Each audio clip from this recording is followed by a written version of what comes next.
Olá! O vídeo de hoje é sobre A Cidade Solitária, de Olivia Laing.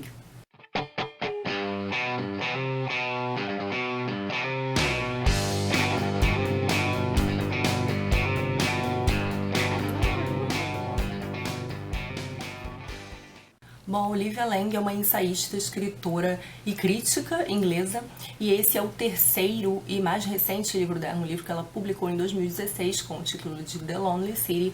Aqui no Brasil ele saiu como A Cidade Solitária pela Rocco, numa coleção chamada Anfiteatro, e ele tem o subtítulo Aventuras na Arte de Estar Sozinho. Eu decidi ler esse livro porque eu vi ele sendo elogiado por algumas pessoas. Ele entrou na lista de melhores leituras de 2017 de algumas pessoas cuja opinião eu respeito bastante. Uma delas é a Tati Dantas, que fez a lista dela no Twitter, e a outra foi a Olivia, do blog e canal Biblioconto, que fez um texto muito bonito no blog dela falando dos livros que a marcaram no ano passado. E dentre eles estava então aqui Cidade Solitária, que eu não sei se vocês vão conseguir ver a capa, mas é um prédio grande com janelas, uma pessoa assim olhando de fora. E esse livro ele é bem interessante, ele é um livro de não ficção, e a ideia de escrevê-lo surge um pouco da experiência da própria Olivia. A Olivia se mudou num determinado momento da vida dela da Inglaterra para Nova York. Ela foi por causa de um relacionamento amoroso que não deu muito certo quando ela chegou nos Estados Unidos. E ela acabou se vendo sozinha em Nova York, numa cidade enorme, numa cidade muito enlouquecida, agitada, uma megalópole com gente pra caramba, mas muito com aquela sensação de uma solidão, e de uma solidão muito exposta, já que ela não conhecia muita gente, não tinha muitas referências na cidade. Ela vai falar sobre essa experiência de morar em lugares onde da janela ela consegue observar a vida das pessoas e as pessoas conseguem também observar a vida dela. O que para ela era muito deprimente, porque a vida dela era basicamente passar o dia inteiro no seu notebook, interagindo pelo Twitter, coisas assim. A Olivia vai dizer pra gente então que ela estava numa fase de interesse pelas artes visuais e que um modo que ela tinha de ocupar o seu tempo era passear pelos museus e olhar as exposições, os quadros. E ela diz que nesse momento ela começa a investigar, de um certo modo, a representação da solidão na obra de arte de vários desses artistas, dos artistas de quem ela gostava mais, e também começa a perceber e investigar a ligação entre a vida solitária que essas pessoas levaram. Então esse livro, ao mesmo tempo que ele tem esse caráter de memória um pouco autobiográfico, ele tem um caráter teórico, né? Ele tem vários ensaios sobre a obra de arte desses artistas. A grande maioria dos artistas que ela cita é de Nova York, esteve em Nova York, né? Numa cena nova-iorquina, normalmente ali pelos anos 60, muitos associados a uma cena underground, com exceção de um artista, se eu não me engano, que era de Chicago, mas ela vai fazer capítulos dedicados a cada um desses principais artistas de quem ela vai falar. E aí, na medida que ela vai falando desses artistas, ela vai citando outros relacionados pelo tema ou pela vida. Ela começa então falando do Edward Hopper, que é um pintor cuja obra eu admiro demais e que é um pintor que está muito associado à representação da solidão, né? Ele tem quadros muito famosos como Nighthawks, e ela vai analisar as pinturas deles, ela vai falar sobre o modo como a solidão é representada ali, mas ela vai falar também sobre a vida do Hopper, né? Que foi um artista muito recluso, um artista que tinha um casamento muito esquisito, que apesar de ser casado parecia ser o oposto total da sua esposa. Um artista que falava muito pouco, que era super lacônico em entrevistas, nunca revelava muito de si, né? Então ela vai falar um pouco sobre a solidão dele, e ela vai fazer assim com os demais artistas, né? O capítulo seguinte é sobre Andy Warhol, e ela vai comentar sobre como, apesar de estar sempre rodeado de pessoas, né? O Andy Warhol era famoso por ter aquele séquito, né, de amigos, galera do rock, modelos, travestis, mas o Andy era muito solitário também. Ele tinha alguns motivos para isso, e ela fala sobre como ele usava a tecnologia como barreira. Apesar dele estar sempre rodeado de gente, ele sempre fazia uma mediação dessa interação através de máquinas de fotografia ou filmadoras. É muito interessante essa observação que ela faz. O livro já tinha me conquistado no capítulo do Hopper, que, como eu falei, é um pintor que eu admiro muito. Mas ela vai falar detidamente, de modo muito carinhoso, sobre um outro artista que eu conhecia pouco. Eu conhecia uma série famosa de fotos que ele tem de um cara com uma máscara do Rambo, que ele tirou em vários lugares de Nova York, assim, que também numa exploração dessa coisa da solidão meio desolada, em lugares meio detonados e destruídos, né, num contexto de uma Nova York bem mais detonada e destruída do que ela é hoje. Que é, eu não vou saber falar o nome dele, gente. O nome dele é David Wojnarowski. Tá errado com certeza, porque ela diz assim, geralmente se pronuncia Wojnarowicz. Então, David Wojnarowicz, alguma coisa assim. Mas ela vai falar bastante da obra dele, de um modo, como eu falei, muito carinhoso, especialmente porque o David, ele teve uma vida atroz. Eu não vou falar aqui detidamente sobre a vida de todos os artistas, né, mas ele teve uma infância horrível de abuso, de violência, de abandono. Ele era homossexual, então ele já tinha um estigma por causa disso e ele acaba contraindo AIDS, né? E ele morre então muito cedo. A obra dele então vai retratar muito esse sentimento de desolação de ver seus amigos todos morrendo de AIDS numa época em que as pessoas não sabiam direito o que era AIDS, como se contraía, não existiam remédios tão eficientes como hoje, né? Quando o remédio vai surgir, os remédios para AIDS, os coquetéis vão surgindo, eles ainda são muito brutais no corpo e seus efeitos. E ele vai... E existe todo um estigma em torno desse grupo, né? Porque como as primeiras vítimas da AIDS são homens, em grupos normalmente homossexuais, o governo não se mobiliza para fazer campanhas de informação, de educação, de suporte, né? E muitas pessoas se veem assim sendo dizimadas. Existe muito uma crítica do tipo assim, não quer pegar AIDS, abandone a vida promíscua, algo do tipo, né? Então o David vai fazer, num determinado momento da vida dele, a obra dele vai se tornar muito política, nesse sentido de tipo assim, não vou deixar que essa situação, esse estigma me isole ainda mais das pessoas e nos torne ainda mais solitários, isolados e desesperados com o fim da nossa vida e com a perda dos nossos amigos próximos. Como eu disse, ela vai falar de vários artistas. Eu gostaria de citar aqui um que me intrigou bastante, que é o Henry Darger, que é o artista de Chicago. Esse artista, ele na verdade era um outsider total, não era uma pessoa conhecida. Ele era um acumulador e era uma pessoa que tinha problemas psiquiátricos, psicológicos, e também teve uma infância, vamos dizer assim, de abuso, viveu em instituições onde sabe lá o que faziam-se com as crianças, nas investigações sobre as instituições onde ele ficou. Diziam que as crianças eram brutalmente violentadas, e esse homem que trabalhava como faxineiro produziu uma obra surreal dentro da sua casa. Ele pintava inúmeros quadros com imagens muito perturbadoras, né? Ele nunca ficou provado que ele cometeu nenhum crime, mas ele parece... As pessoas se perguntavam, né, quando descobriram a obra dele, se ele era pedófilo, se ele era psicopata, porque ele pintava menininhas com pênis sendo estranguladas, sendo esquartejadas, né? Ele criou essa obra onde um exército de crianças se rebelava contra adultos cruéis, né? Então ele tem umas heroínas, que são umas meninas jovens, e todo esse exército de menininhas, né? A grande maioria das pessoas na pintura e no livro dele é de menininhas. Ele tem esse livro de 15 mil páginas e uma série de diários, né, onde ele vai falar um pouco da sua rotina. E assim, é uma figura fascinante, o Henry Darger, de se conhecer. Eu gosto muito do modo como a Olivia é empática para tratar dessas coisas. Ela tenta não estigmatizar. É claro que ela não desculpa, por exemplo, num determinado momento, quando ela está falando do Andy Warhol, ela vai falar da Valérie Solanas, aquela moça que atirou no Andy Warhol, né, tentou matá-lo, que era uma pessoa que também tinha problemas psiquiátricos e que escreveu um texto feminista muito radical. Ela também ficou conhecida por isso, que é o Scum Manifesto, né? E ela conviveu muito com o Andy Warhol, porque ela queria convencê-lo a montar uma peça que ela tinha escrito. e num determinado momento assim de grande frustração, ela atira nele, né? E ela acaba presa, ela passa por uma série de situações. Ela, que já era bem proscrita por ser uma pessoa muito esquisita, acaba ficando ainda mais proscrita, né? Depois ela acaba tendo uma vida muito mais difícil. E eu acho interessante como a Olivia, ela não passa o pano para essas pessoas, mas ela também não...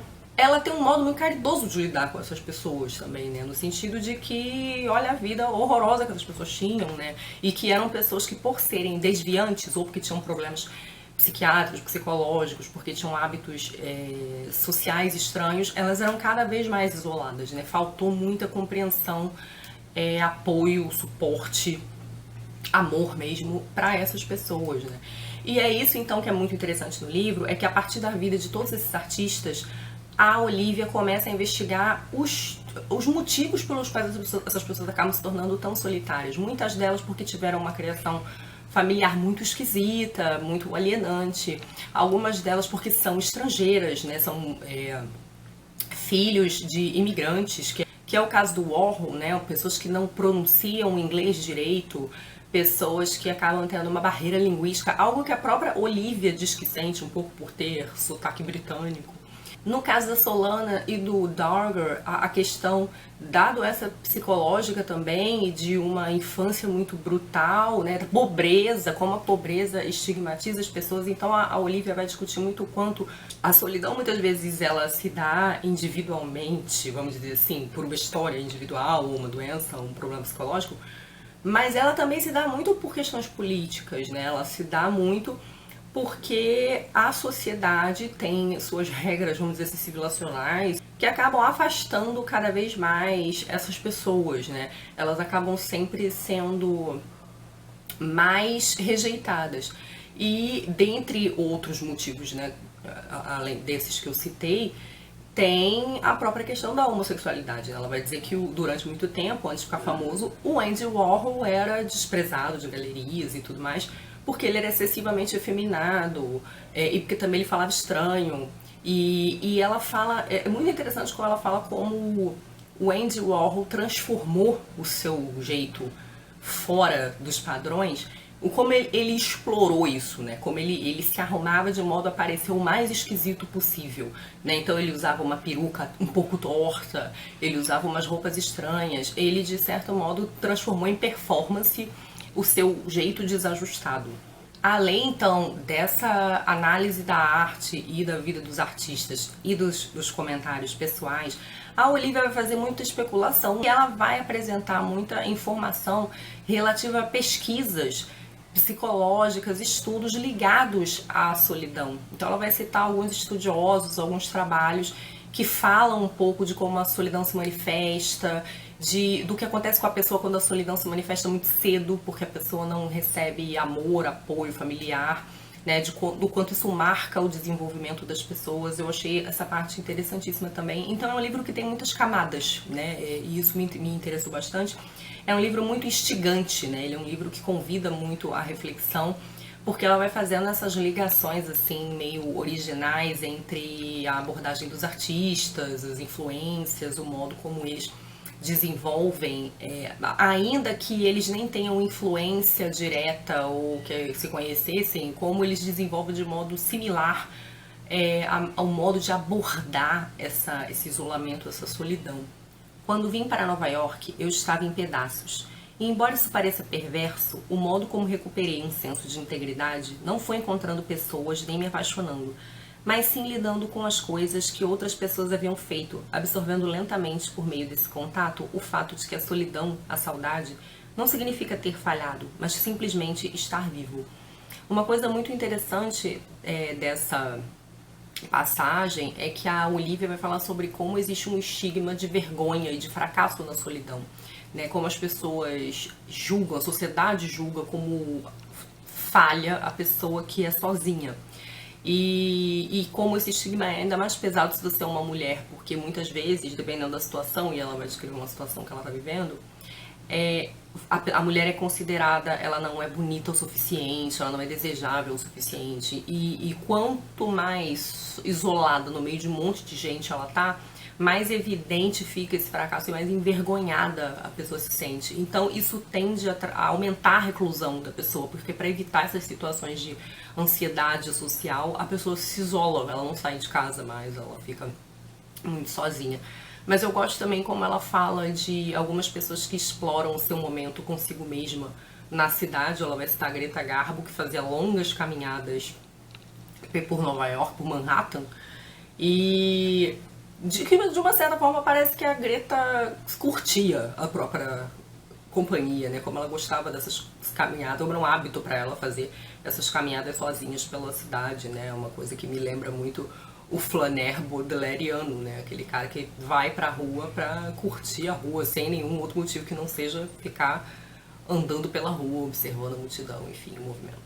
Num outro momento ela diz: muito da dor da solidão tem a ver com o encobrimento, com sentir-se compelido a esconder a vulnerabilidade, a guardar a feiura, a cobrir as cicatrizes, como se essas fossem literalmente repulsivas. Mas por que esconder? O que há de tão vergonhoso em querer, em desejar, em não ter conseguido alcançar a satisfação, em experimentar a infelicidade? Por que essa necessidade de habitar constantemente estados de pico, ou de estar confortavelmente fechado dentro de uma unidade de dois, virado para dentro, em relação ao mundo em geral? É interessante como essa passagem dela dá a entender que estar sozinho nunca é considerado uma condição válida, né? A pessoa nunca acha que alguém tá sozinho porque ela quer. Tipo assim, ela saiu sozinha porque ela quis, ela tá querendo fazer um programa sozinho.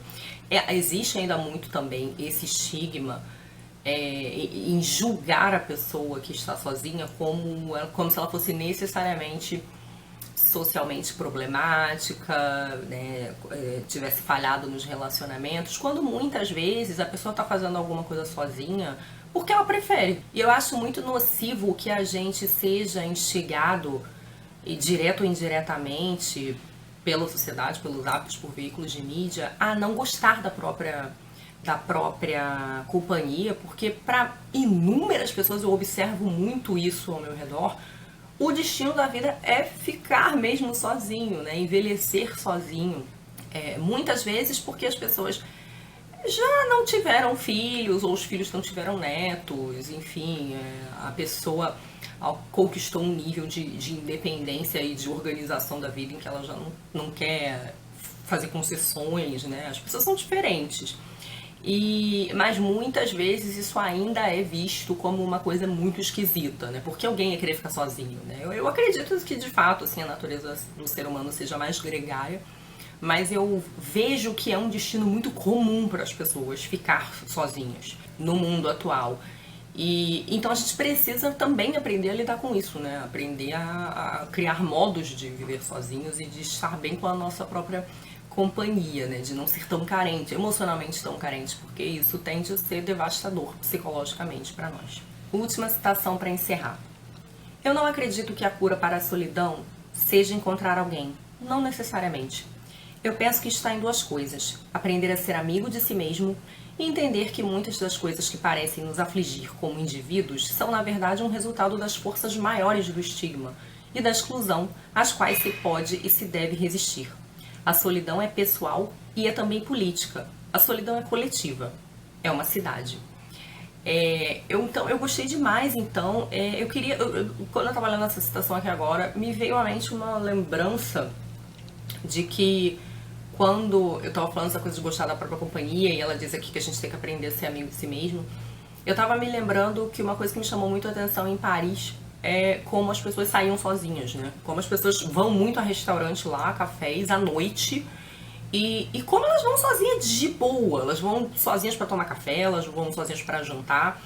E isso não parece um tabu at all. As pessoas sentam na calçada com o seu vinho e seu cigarrinho e estão lá de boa. Não tem ninguém, não tem problema. A pessoa está ali curtindo o seu momento. E eu achei isso incrível, porque eu ainda acho, pelo menos do que eu observo das pessoas próximas a mim, isso ainda é um tabu. Você sair sozinho para curtir sua própria companhia acontece, mas ainda é considerado um tabu. Eu acho que especialmente em gerações mais velhas. As pessoas não conseguem conceber muito essa possibilidade. Mas é isso, então, um livro que dá muito o que pensar, um livro que me apresentou artistas muito interessantes, né? Eu também adoro esses livros em que você sai com inúmeras referências, então, assim, gostei muito, tenho muito que agradecer a Tati Dantas e Olivia por terem feito essa indicação, e deixo a indicação para vocês também, porque foi uma das leituras mais interessantes que eu fiz esse ano, tá? Espero aí que vocês consigam enxergar mais ou menos a capinha.